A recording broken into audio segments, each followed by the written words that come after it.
This bulletin proudly brought to you in association with Alex Campbell's Menswear.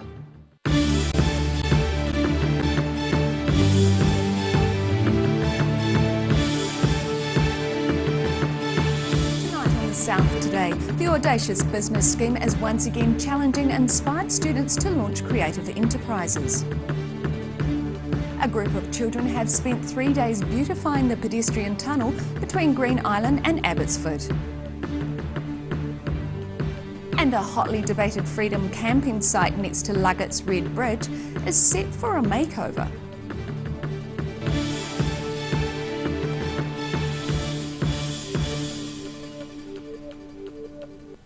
Kia ora, good evening, I'm Melissa Barton.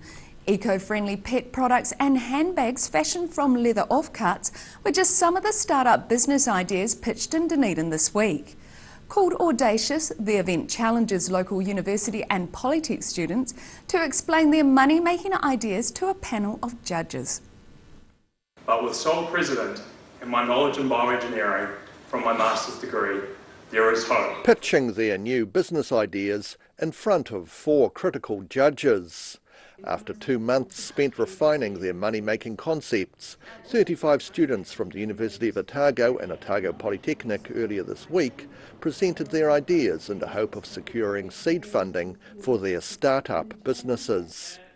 Norwegian students Bard Bergqvist and Carl Tronrud recognise the value of education, hoping to create a platform for teachers across the world to share lesson plans, resources and ideas. So our idea is a website for teachers, students and newly appointed teachers especially to help them manage their everyday life as teachers basically. So they save time planning lessons because they can get in touch with other teachers and they can post their own ideas and they can download others' ideas so they don't have to start from scratch every time they have to plan lessons. Tronrud says for their business to work in Europe, the site would need to be translated into different languages. So we start in Norway and hopefully in New Zealand alongside Norway, but we obviously need an English version of the website.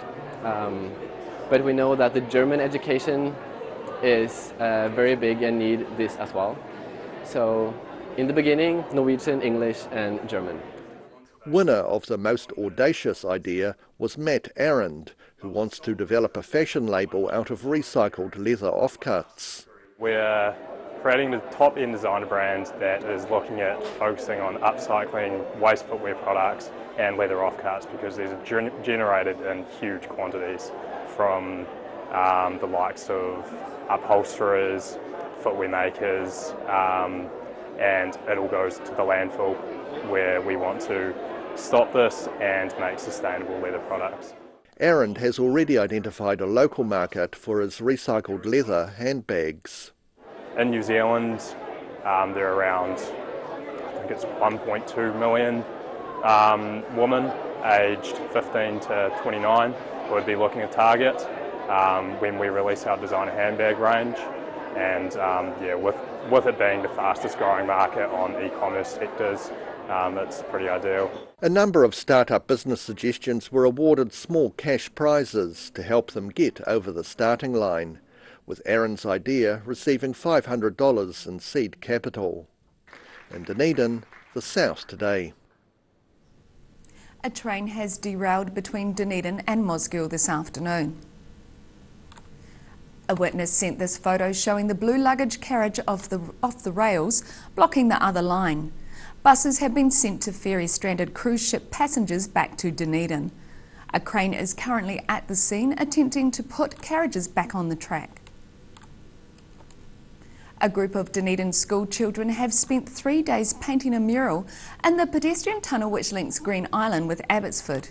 Community worker Amanda Reid says about 20 volunteers used paintbrushes to replace an earlier mural which had been ruined by vandalism. This is the Runciman Street Tunnel which links our Green Island community to our Abbotsford community, and it had a beautiful mural in it that was great from Keep Dunedin Beautiful, but the anti-graffiti paint had worn off after 10 years, so then progressively it got really bad graffiti last year. It's a really popular tunnel, so the community asked for it to be fixed up. So as a result, we've had a local painter who came and water blasted and prepped the walls. We've hired Jonathan Waters, who's an artist, local artist and teacher, and he's been working with local intermediate kids from various schools in our area to design a mural for the tunnel. Yeah, and then we're going to be anti-graffiti coating it again, so it should last a good 5 to 10 years. Yeah, brighten up the tunnel again. And we're hoping to have an opening that anyone can come to on the 18th of October, 3:30. The Majestic Princess is a regular visitor to Dunedin waters over the cruise ship season and made its first visit today. It's one of the largest passenger vessels to berth at Port Chalmers. With room for more than 3,500 passengers and weighing almost 140,000 tonnes, the 19-deck cruise ship made her way in this morning. The vessel was first launched 3.5 years ago, having been built in Italy for an estimated €600 million. The Majestic Princess is outfitted to accommodate the Chinese market, with facilities and amenities designed to meet Chinese taste. Signage on board is in both English and Mandarin Chinese language. The Majestic Princess is the second of 130 cruise ships set to arrive at Port Chalmers over the next 6 months. A controversial freedom camping site next to Luggets Red Bridge is about to get a makeover. A group of residents hope to improve the area for the whole community by clearing the area of wilding pines. In the process, they will create a new picnic area, frisbee golf course and improve access to a historic site on the banks of the Clutha River. Practically empty now, but come summertime, this controversial camping site next to the Upper Clutha's Red Bridge will be humming with thousands of camper vans and freedom campers.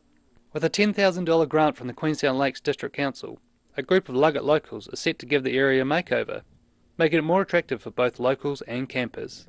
And this area here is basically a recreation reserve with a historic reserve out to the south there, and the toilet, as Jim says, is going in over here. So the camping area will eventually come in over here, which is a better area. The frisbee golf guys are going to set up on this hill, which we call Rocky Hill, and they've helped us clean out the trees in here, and they'll have a 9-hole golf course here, which will be fantastic for us because somebody will be using the site. Taylor says he would like to see the campers charge a small fee to stay at the site, but was unsure if that was feasible. If we had a pay and display, technically we'd have a gross figure around $80,000 to play with.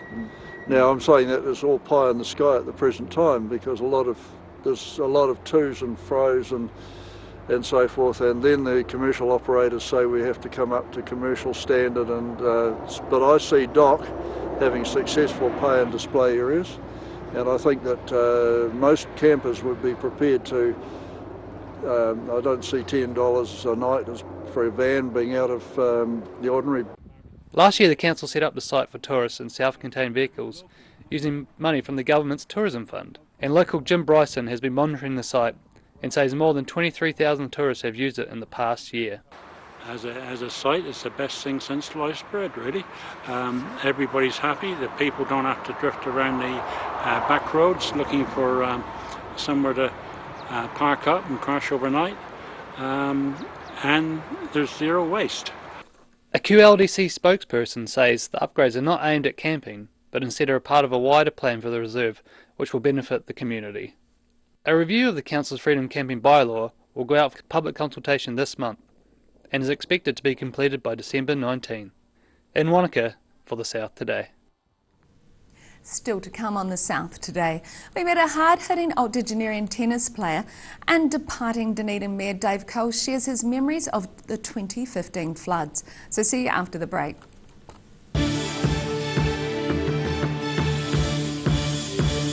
A poorly maintained heat pump can lose up to 35% of its output. The Mr. Heat Pump Cleaner team are experts. Their specially developed chemical wash is totally biodegradable. Call Mr. Heat Pump Cleaner and get the job done by the professionals. If you're at risk of developing melanoma skin cancer, you owe it to yourself to have a mole map.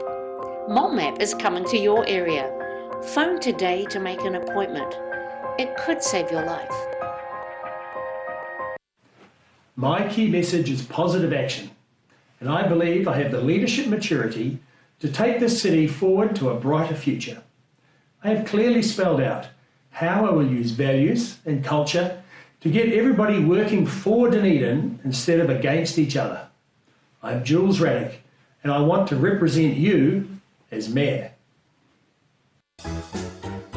Every reason, every season, we're proud to dress the region.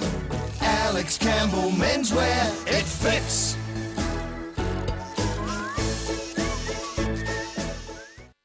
Miller's Flat Bakery, proudly opening this Labour weekend after a long labour of love. The Restoration Trust has brought back to life this historic part of the main Central Otago transport route. Come see the only wood-fired bakery oven in New Zealand. Turn off at the Miller's Flat Blue Bridge and bring the whole family to enjoy some tasty fresh baked goods the old-fashioned way, before electricity. That's the Miller's Flat Bakery opening Labour weekend. Garrador Dunedin, delivering quality stylish garage doors in Dunedin for over 17 years. New doors, replacement doors and maintenance are all part of Garrador's quality service.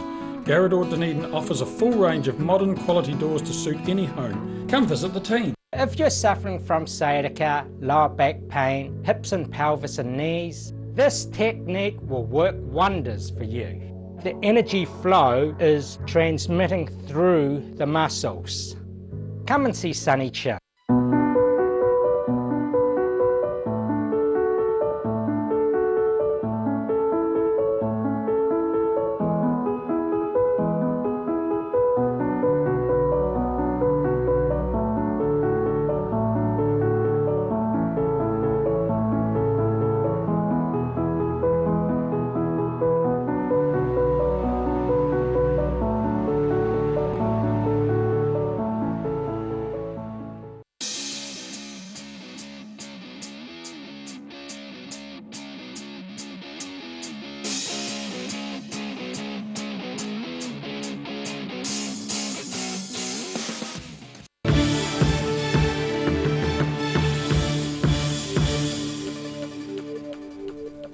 Welcome back. Several sharp cold snaps are likely to hit Otago and Southland over the next few weeks.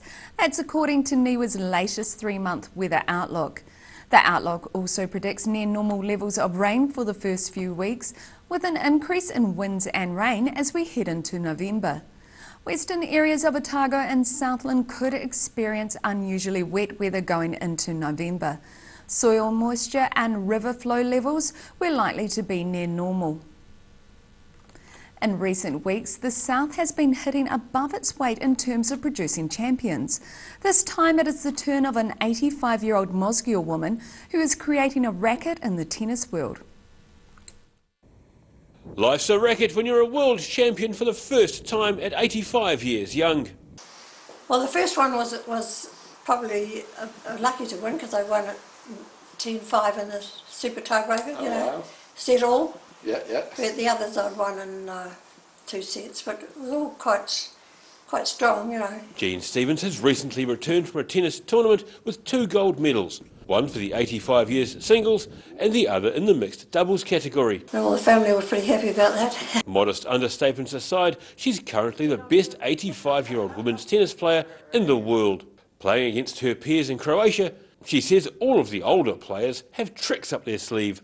But we're all playing the same age, so, you know, we're all... But when you get to that age, a lot of them are pretty good at drop shots. So.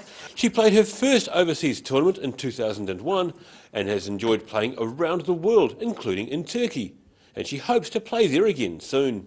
But since the wars and things, they don't play anymore there now, which is a shame because they have about nearly 100 courts and you stay in the one place and it was a great setup, you know. Stevens says while she feels fortunate in terms of her health, she also believes playing tennis from a young age has helped her to keep going. Well, I think if you're lucky with your health, you know, some people get injured or get cancer or something else, but if you're fit enough and keep going, well, I think once you stop, it's pretty hard to come back again. So she's not sure if she'll go to next year's championships in Spain, although she isn't planning on hanging up the racket just yet. In Dunedin, the South Today.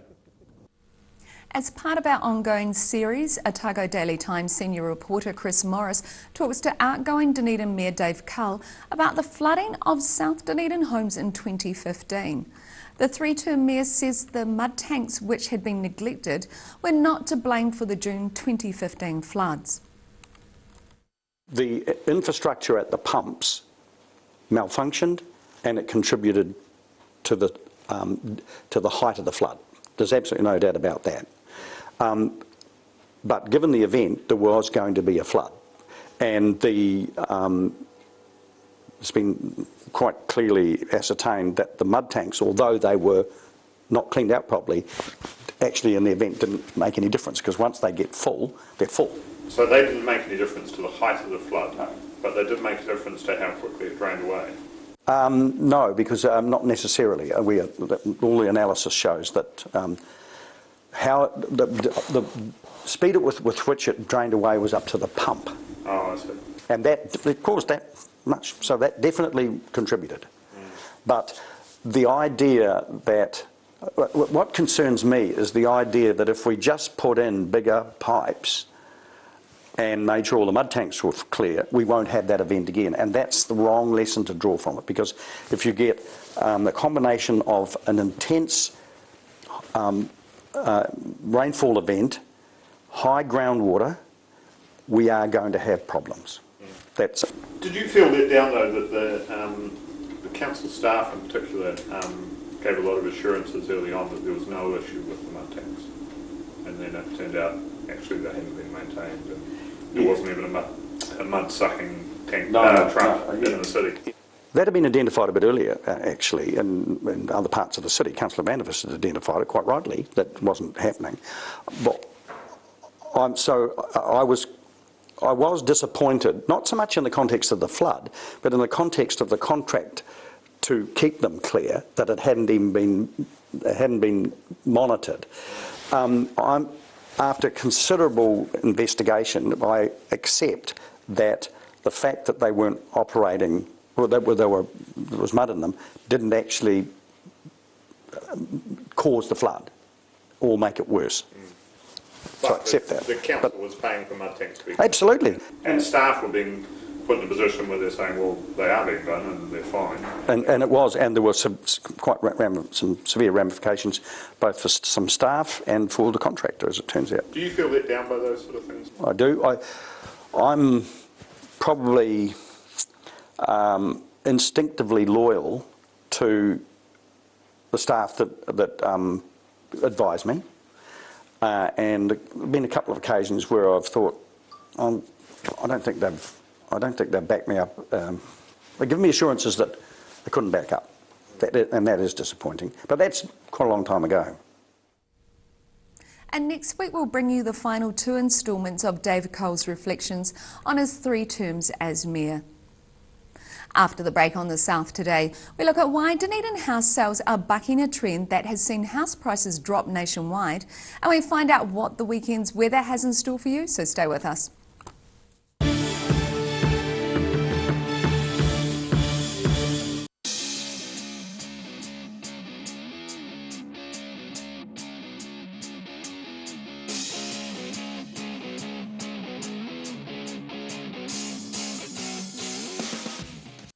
Step into Ross Cafe, located at Ross Home in North East Valley. We have a great range of hot and cold food, friendly service and a warm atmosphere that you are sure to enjoy. We look forward to serving you soon at Ross Cafe. Every reason, every season, we're proud to dress the region. Alex Campbell Menswear, it fits. If you're at risk of developing melanoma skin cancer, you owe it to yourself to have a mole map. Mole Map is coming to your area. Phone today to make an appointment. It could save your life. Hi, kia ora. I'm Tony Hunter and I'm running for the Otago Regional Council. I've been a school principal here for 20 years and want the next generation to enjoy the quality of life I've experienced here in Otago. My particular areas of interest are water quality, transport, South Dunedin and Port Otago. Let's spend rates wisely and push central government to come to the party too. I'll bring common sense and open communication to the ORC. Vote Tony Hunter for the Otago Regional Council. When it's time to say goodbye to your pet, Heaven Sent Pet Cremations are here to help you through this difficult experience. Call Heaven Sent Pet Cremations today for their care and guidance. Phone 489 2274. You've seen us in the street, now find us online. Check out shopon.org.nz. We have all sorts of treasures, from retro and vintage clothing to antiques, homewares and accessories. New items added every week. We're open 24/7. Hi, I'm Doug Hall. I'm standing for council in this election. I've been a councillor for the past 6 years. If I am elected in the next 3 years, I hope to push more in recycling and a circular economy for the waste of Dunedin City.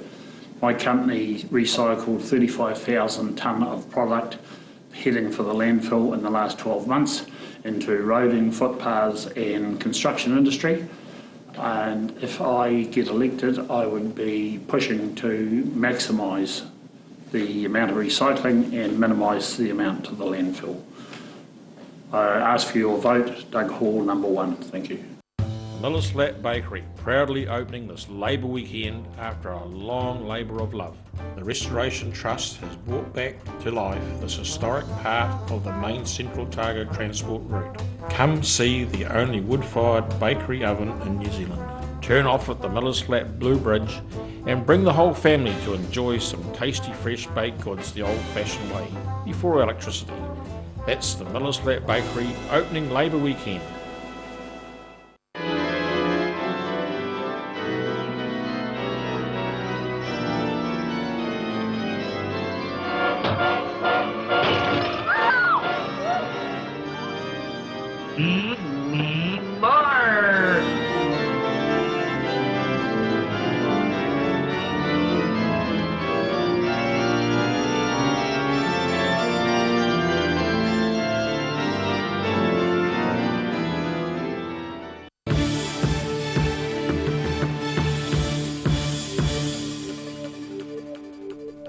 Thanks for staying with us. If you're a Dunedin viewer and thinking house prices have gone up, you're not mistaken. The latest quotable value house price index says Dunedin houses have increased in value by over 12% for the last year. The average house price in Greater Dunedin is now over $470,000. QV Dunedin attribute the increasing prices to a shortage in houses for sale, particularly for the lower price bracket for first home buyers. Nationwide, however, the first month of spring has not brought the lift in activity or prices many sellers have been hoping for. The Auckland region had a 2.3% decline over the last 4 months, with the average house price up there just over $1 million. And now recapping tonight's top stories on the South Today. The Audacious Business Scheme is once again challenging and inspired students to launch creative enterprises, which judges then take them to a task. A group of children have spent 3 days beautifying the pedestrian tunnel between Green Island and Abbotsford, replacing tagging with art. And a hotly debated Freedom camping site next to Luggets Red Bridge is set for a makeover, with wilding pines cleared and improvements aplenty. And now look at what's happening in tomorrow's ODT. Welcome, Hayden Meikle. What have you got for us in the weekend's paper? Good evening, Mel. Well, it's always plenty of good stuff in a Saturday paper, and fingers crossed we live up to that tomorrow. We start with the happenings this afternoon out there near Mosgiel, a little bit of a train derailment, which is always something that spikes a bit of alarm. It's not possibly as exciting as it sounds, but let's ask the tourists who are on that train how they felt about it. The train did slightly come off the tracks, the Tyree Gorge train. I think there was a couple of hours wait. It was going very slowly. It was sort of shuffling over to allow another train to come past. But quite a nice photo showing a little bit of the track has bent, and a chat to some people how they found it. So that's in there tomorrow. And we've got an important story about the future of the Dunedin Hospital, obviously the issue that's going to consume our city for the next 10 years. And some leading oncology figures talking specifically about the oncology services building being outside the main hospital. So that's our lead story at this stage. A little story about weather. We love our weather. There's Warning of some snow possible, only down to about 300 metres in parts of the south, but nevertheless some of our viewers will be getting a little bit chilly this weekend. We'll see what happens. Yeah, I've noticed the temperature drop, but it always seems to rain in November and everyone goes, what? Rain? I mean snow in November and everyone goes, what? Snow? Yeah, that's right. It feels like it's just the way things have changed, and then we'll finally get a summer in sort of late January just as the kids go back to school. Fantastic. Yeah. Speaking of weather and climate change related things, a fairly serious story, a study has shown that climate change could have a potentially devastating effect on our paua stocks. And for those people who are keen on paua or go after paua, fishing for paua, that could be serious news in the future. We've got a nice chat to Stephen Woodhead. So Stephen's stepping down after his time on the Otago Regional Council. So a nice yarn looking back on all the highs and the lows of his time, I think 15 years, something like that, on the Otago Regional Council. And look, let's face it, still big news. The All Blacks might be number one at the moment, but the Ranfurly Shield is up for grabs again tomorrow night. It's the old enemy coming to town, Canterbury. So fingers crossed, go Otago. Good luck to Otago. Thank you for that, Hayden. And you can catch all of that in tomorrow's ODT. And now it's time for a look at the weather. Tonight's weather proudly brought to you by Mole Map. Beginning with the southern view, a piece of street art many Dunedinites drive past every day, featuring Dog from Footrock Flats. Looking at the situation, a period of rain tonight with snow inland. Showers clearing tomorrow, but they lead very cold southwesterly winds. A day of westerly airflow on Sunday ahead of a spell of milder northwesterly air streams next week. Starting off at the northwest of the South Island. Greymouth and Westport can expect grey skies, a couple of showers and a high of 13 degrees. Across to the northeast, where Nelson and Blenheim are also due for grey skies with showers and 18 degrees. Moving down to Canterbury, expect cloudy skies at times across this area with showers for all. Kaikoura should reach 14, Christchurch 13, while Ashburton you're due for a chilly 10 degrees. And looking at what's in store for the southern towns. You can all expect gusty southwesterlies with showers clearing. The Catlins and Balclutha head for 8, while it's due to be a bit cooler in Lumsden and Gore, who are due to reach 7 degrees. Travelling westwards to the Central Lakes region, you can expect a return to winter with snow on the ground in places. Queenstown and Wanaka aim for a high of 5 degrees. Alexandra, rain clears for you and you're aiming for 8. And Tiana, you're set for gusty southwesterlies, showers clearing and 7 degrees. Up to the northern towns, Timaru and Oamaru can look forward to decreasing southwesterlies, rain clearing aiming for a high of 9 degrees. It should be pretty similar inland with Taizu and Marama. Any snow on the ground should clear with your high temperature due to be just 6 degrees. In Dunedin, rain tonight with a period of strong cold southwesterlies and an overnight low of 7. Some sunny periods tomorrow morning, but cloud increases, bringing showers around midday. Planned for a high of 9 and a low of 5. And it's mostly cloudy and cool on Sunday with southwesterlies dying out and northeasterlies developing.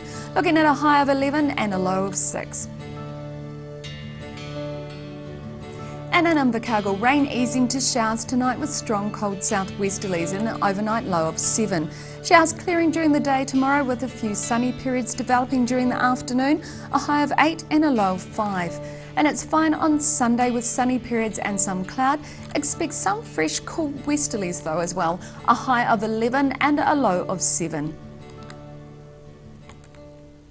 And that's all from the South Today team this Friday and indeed for the week. For the latest news from the southern region, head online to odt.co.nz and follow Channel 39 on Facebook and YouTube. Have a great evening and weekend. Ka kite anō.